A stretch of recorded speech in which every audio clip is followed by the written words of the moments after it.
Assalamualaikum warahmatullahi wabarakatuh. Sahabat TV-mu yang dirahmati Allah Subhanahu wa taala, bersyukur kita kepada Allah yang senantiasa menjaga iman dan Islam kita. Dan mari kita sampaikan salawat dan salam kepada junjungan kita Nabi besar Muhammad sallallahu alaihi wasallam. Ya, alhamdulillah kita berjumpa kembali di kesempatan hari ini dalam tadabbur Al-Qur'an. Kita membuka ayat-ayat Allah yang menjadi pegangan hidup bagi kita. Bersyukurlah kita karena Allah turunkan Al-Qur'an sebagai hidayah agar kehidupan kita ini lebih terarah, agar kehidupan kita lebih baik dan akhirnya kita mendapatkan balasan syurga dari Allah Subhanahu wa taala. Ya, pemirsa yang dirahmati Allah, hari ini kita akan berbicara tentang bertakwa sesuai dengan kemampuan kita. Ya, tentu Allah Maha mengetahui kemampuan manusia di dalam melakukan ibadah kepadanya. Nah, dalam hal ini bagaimana kita bisa memahami kemampuan diri kita sendiri, bagaimana semaksimal mungkin kita berusaha untuk membuktikan kepada Allah Subhanahu wa taala bahwa kita bertakwa kepadanya. Baik, dengan narasumber yang sudah sangat akrab dengan kita, yaitu Ustadz Haji Fahmi Salim MA. Beliau akan menjelaskan kepada kita tentang bertakwa sesuai dengan kemampuan. Assalamualaikum warahmatullahi wabarakatuh, Ustadz. Waalaikumsalam warahmatullahi wabarakatuh. Senang sekali ketemu lagi, Ustadz ya. Luar biasa ilmu yang beliau sampaikan ini tentu bermanfaat nih, Ustadz, nih untuk kita semuanya. Ustadz, kita merasa kadang-kadang ada perintah-perintah Allah yang, aduh saya nggak sanggup nih yang seperti ini. Misalnya ketika kita dalam ekonomi yang terbatas, lalu kemudian ada perintah zakat, ada perintah haji gitu Ustadz ya. Bagaimana dengan kemampuan saya yang terbatas gitu Ustadz. Lalu mungkin masalah sholat. Sholat ketika saya tidak sanggup untuk berdiri gimana Ustadz gitu kan. Saya pengen kayak orang-orang secara sempurna melaksanakan ibadah sholat. Berdiri, ruku, sujud, berdiri lagi. Tapi saya keterbatasan fisik misalnya Ustadz ya, sehingga tidak melakukan secara sempurna. Nah ini bagaimana Islam memberikan arahan kepada kita dalam hal ini? Silakan Ustadz. Bismillahirrahmanirrahim. Alhamdulillah wassalatu wassalamu ala Rasulillah Muhammad ibni Abdillah wa ala alihi wa sahbihi wa mawalah amma ba'du. Pemirsa sahabat TV-mu yang mudah-mudahan kita semua dirahmati Allah Subhanahu wa taala. Amin. Insyaallah kita masih tetap dalam keadaan iman dan Islam. Amin. Kita diberikan kesehatan dan juga mudah-mudahan Allah berkahi rizki dan keluarga kita semua. Amin, ya rabbal alamin. Sahabat TV-mu yang dirahmati Allah Subhanahu wa taala, kali ini kita akan membahas, mengkaji dan mengeksplorasi serta merinci bagaimana kita bisa mengoperasionalkan ya firman-firman Allah Subhanahu wa taala dan yang secara khusus ini terdapat di dalam surah At-Taghabun ayat 16. Boleh saya bacakan? A'udzubillahi minasyaitonirrajim. Fattaqullaha mastata'tum wasma'u wa athi'u wa anfiqu khairan li anfusikum wa may yuqa syuhha nafsihi faulaika humul muflihun. Di sini perintah Allah tegas ya, maka bertakwalah kalian semua kepada Allah. Mastata'tum sesuai dengan kemampuan kalian. Dengan kondisi kalian apapun itu tetap kita harus bertakwa kepada Allah. Dengarkanlah ya dan taatilah. Wa anfiqu khairan li anfusikum, dan infakkanlah kebaikan-kebaikan ya yang itu akan kembali untuk diri kalian sendiri. Siapa yang bisa menjaga dirinya dari sifat bakhil, maka mereka itulah orang-orang yang beruntung. Nah, menariknya Mbak Elvi dan juga para pemirsa sekalian, ayat ini fattaqullaha mastata'tum itu ada setelah ayat sebelumnya ya, ayat 14 dan 15 yang menerangkan tentang kita harus berhati-hati terhadap anak, istri ya. Yang bisa jadi mereka itu menjadi musuh bagi kita, menjadi fitnah buat kita. Ya ayyuhalladzina amanu inna min azwajikum wa auladikum aduwwan lakum fahdharuhum. Wahai orang-orang yang beriman, sesungguhnya ada di antara istri kalian atau anak kalian itu yang akan menjadi musuh. Nanti akan menyebabkan kamu susah ya pada hari kiamat. Kita tahu tidak semua orang yang saleh atau orang yang berhasil itu kemudian diikuti jejaknya oleh istri ataupun anak-anaknya. Nah, ini bisa menjadi fitnah ya. Nabi Nuh putranya kita tahu membangkang ya. Membangkang, tidak sesuai dengan arahan daripada ayahnya, walaupun beliau menginginkan sekali anaknya itu selamat. Ya bunayya irkam ma'ana wala takun ma'al kafirin. Wahai anakku yang kusayangi, naiklah ke sini bersama kami, bersama ayah, naiki kapal apa yang beliau bangun itu, dan jangan kamu bersama orang-orang yang kafir. Ya. Kemudian ada juga istri Nabi Lot, ya, istri Nabi Lot, masya Allah, ya, seorang nabi yang berjuang untuk agama Allah SWT, tapi kemudian tidak diimani oleh istrinya sendiri. Orang terdekat ya dalam kehidupan ya. Jadi itu ada beberapa contoh dari sekian banyak contoh, ya. Nah, oleh sebab kalau itu kalau fenomena yang sekarang nih Ustadz, barangkali bisa digambarkan ketika dikatakan istri akan menjadi musuhmu, menjadi fitnah bagimu. Itu apa contohnya Ustadz?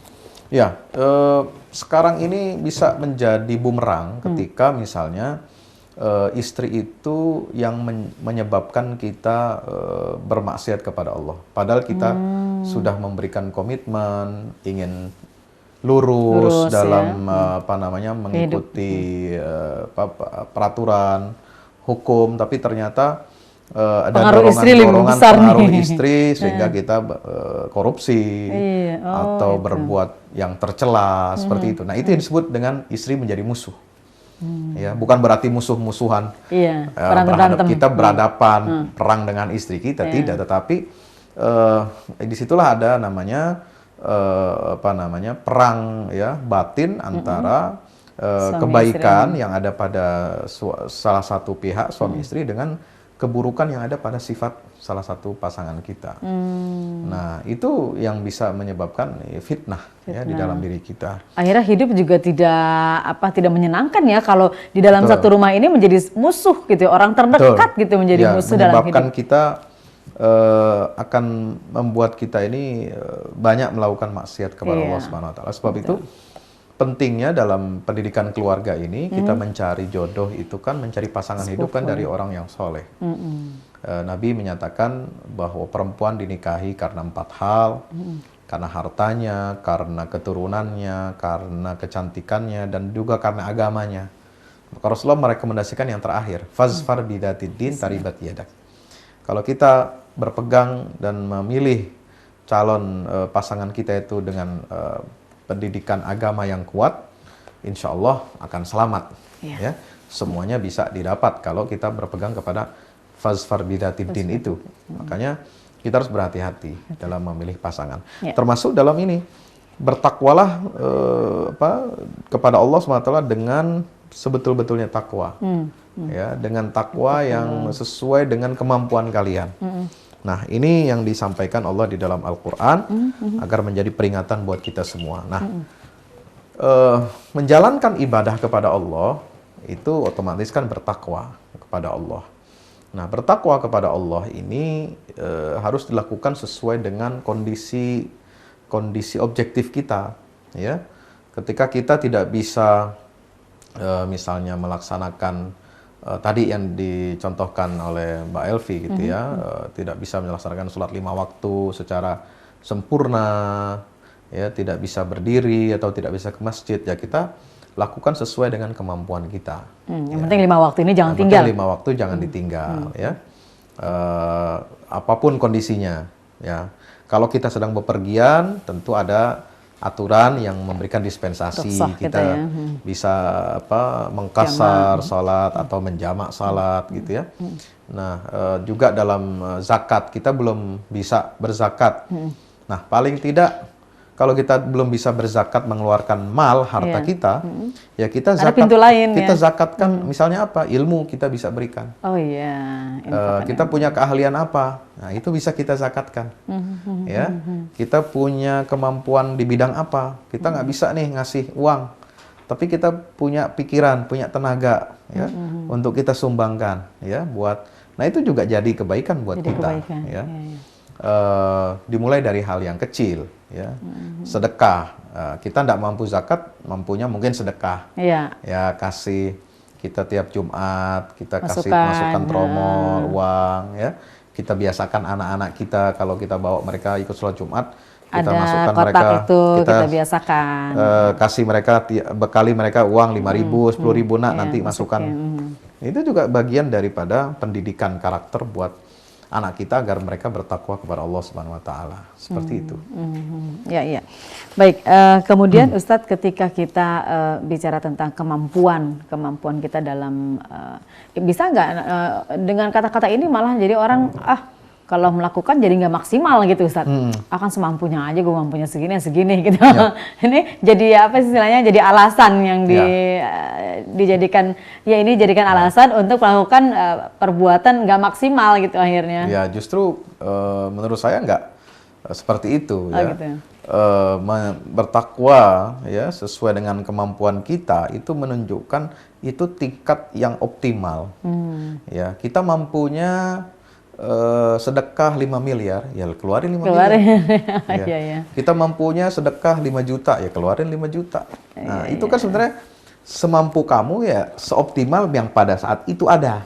Nah, jangan lalu kemudian kita punya uang banyak, miliaran, tetapi yang kita keluarkan sedekah recehan. Itu ini bukan kan semampunya itu bukan semampunya, ya itu pelit kategorinya. Kalau semampunya itu berarti sesuai dengan kemampuan ekonomi kita. Betul. Kalau kita mampunya besar ya kita keluarkan sesuai dengan kemampuan yang kita miliki pada saat itu.